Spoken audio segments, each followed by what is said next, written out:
This free step-by-step video comes to you directly from Haynes, creators of the world's best repair manuals.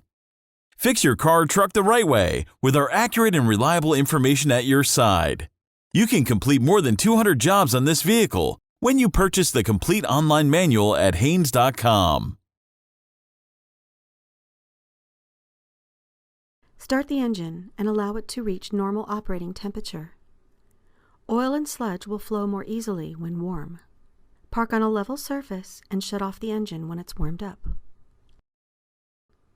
Pull the hood release lever, located on the driver's side kick panel. Lift up the safety latch, raise the hood, and support it with the proper rod. Apply the handbrake. Chock the rear wheels to prevent the vehicle from rolling. Then jack up the front of the car and support it on jack stands.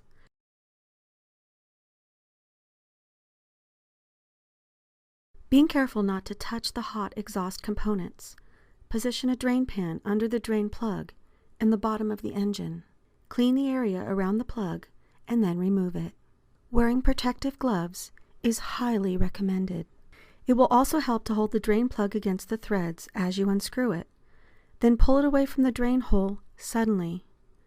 This will help place your arm out of the way of the hot oil, as well as reducing the chances of dropping the drain plug into the drain pan.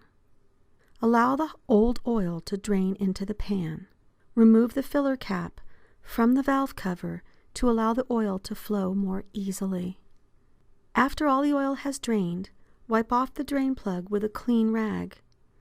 Any small metal particles clinging to the plug would immediately contaminate the new oil. Also clean the area around the drain plug opening on the oil pan. Reinstall the plug and tighten it securely, but avoid stripping the threads. Loosen the oil filter by turning it counterclockwise with a filter wrench. Any standard filter wrench will work. Move the drain pan into position under the oil filter. Once the filter is loose, use your hands to unscrew it from the block. Empty out the oil from the old filter into the drain pan. Using a clean rag, wipe off the filter mounting surface on the block. Also make sure that none of the old gasket remains stuck to the mounting surface. It can be removed with a scraper if necessary. Compare the old filter with the new one to make sure that they are the same type. Smear some engine oil on the rubber gasket of the new filter, then screw it into place.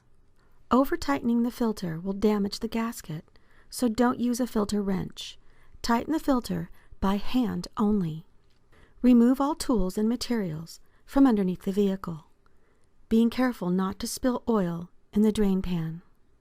Lower the vehicle to the ground.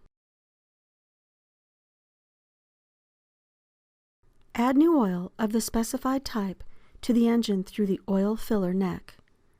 Use a funnel to prevent oil from spilling onto the top of the engine.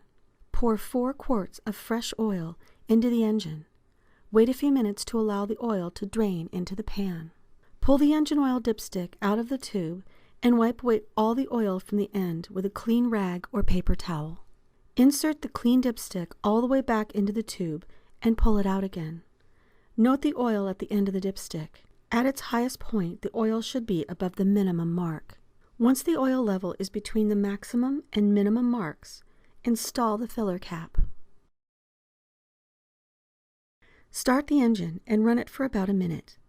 While the engine is running, look under the vehicle and check for leaks at the oil pan drain plug and around the oil filter.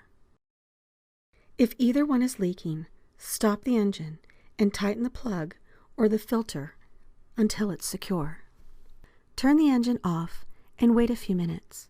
Then recheck the level on the dipstick. Add oil as necessary to bring the level into the safe range. Fully insert the dipstick and tighten the filler cap securely by hand.